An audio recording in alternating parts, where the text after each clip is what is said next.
আর্জেন্টিনার দুঃসময়ের বন্ধু Nicolas Otamendi এই লিজেন্ড ফুটবলকে বিদায় জানিয়েছেন। নেক্সট ওয়ার্ল্ড কাপ এবং আপকামিং ম্যাচগুলোতে আর্জেন্টিনার আকাশে নীল সাদা জার্সিটিতে আমরা আর এই লিজেন্ডকে দেখতে পারবো না।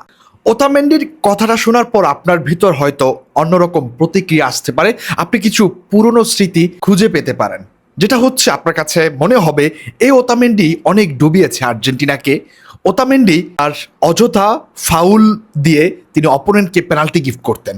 আরও অনেক অনেক কিছু মনে পড়তে পারে আপনার ওতামেন্ডিকে নিয়ে। বাট আপনাকে এই সাথে এটাও মনে পড়তে হবে, যখন আপনার কেউ ছিল না তখন কিন্তু আপনার এই ওতামেন্ডি ছিল।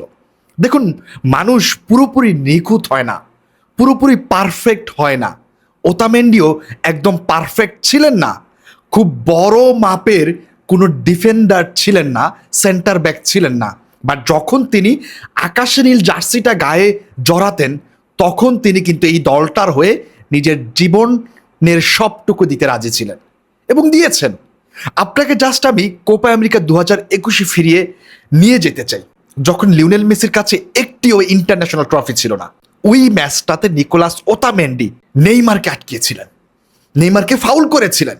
সেই ফাউলটার জন্যই নেইমার সেদিন গোল করতে পারে নাই। সেই ফাউলটার জন্যই আর্জেন্টিনা সেদিন প্রথমবারের মতো কোপা আমেরিকা জিতেছিল লিওনেল মেসি 21 বছর পর।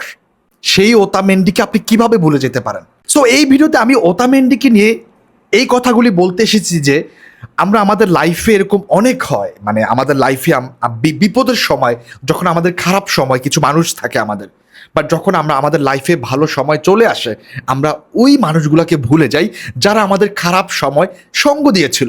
ঠিক ওতামেন্ডির ব্যাপারটাও আর্জেন্টিনা এরকম। আমরা তার ভুলগুলো মনে রেখেছি, বাট তিনি কি দিয়েছেন সেটা আমরা ভুলে যাচ্ছি। এই ওতামেন্ডি এই সামান্যটুকু রেসপেক্ট পাওয়ার যোগ্য। ভাই ভাই মেসি যেখানে ওতামেন্ডিকে রেসপেক্ট করতে পারে, মেসি পেনাল্টি পাওয়ার পর সেই পেনাল্টি গিফট করেছেন ওতামেন্ডিকে, আপনি দেখেছেন না? তাহলে আমরা কেন ওতামেন্ডিকে রেসপেক্ট করব না? যখন আমাদের ক্রিস্টিয়ান রোমেরো ছিল না, লিসান্দ্রো মার্টিনেজ ছিল না, তখন আমাদের এই ওতামেন্ডি ছিল। তিনি একাই দাঁড়িয়ে থাকতেন ডিফেন্স লাইনের সামনে, তিনি একাই ডিফেন্স লাইনকে নেতৃত্ব দিতেন।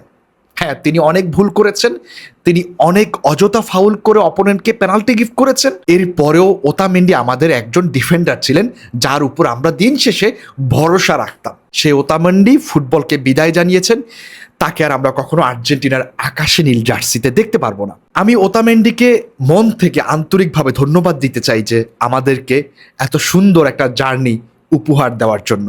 মেসির বিশ্বকাপের ইতিহাস যতদিন থাকবে ততদিন মেসির পাশে ওতামেন্ডির নামটাও থাকবে। হয়তো মেসির মতো অত বেশি কখনই হাইলাইট হননি, টাইম লাইনে আসেন নাই, বাট এরপরও মেসির অবিচ্ছেদ্য অংশ কিন্তু এই ওতামেন্ডি, যিনি মেসিকে 3টি মেজর ট্রফি পেতে সাহায্য করেছিলেন, এই ওতামেন্ডি।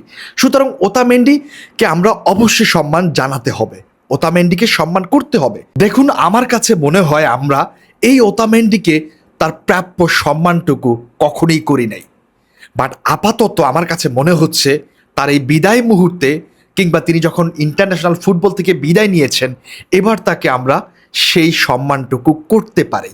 এই ভিডিওটা করার আমার মূল উদ্দেশ্য হচ্ছে একটাই, যে এই ওতামেন্ডি আমাদেরকে বিপদের সময় আমাদের পাশে ছিলেন। এই ওতামেন্ডি আমাদের ওই সময়টাতে আমাদের ডিফেন্স লাইন সামলিয়েছিলেন যখন আমাদের টিমে ইউরোপিয়ান টপ লেভেলের কোনো প্লেয়ার ছিল না, যেমনটা লিসান্দ্রো মার্টিনেজ কিংবা ক্রিস্টিয়ান রোমেরো ছিল না, তখন তিনি আমাদের ডিফেন্স লাইনটা সামলিয়েছেন।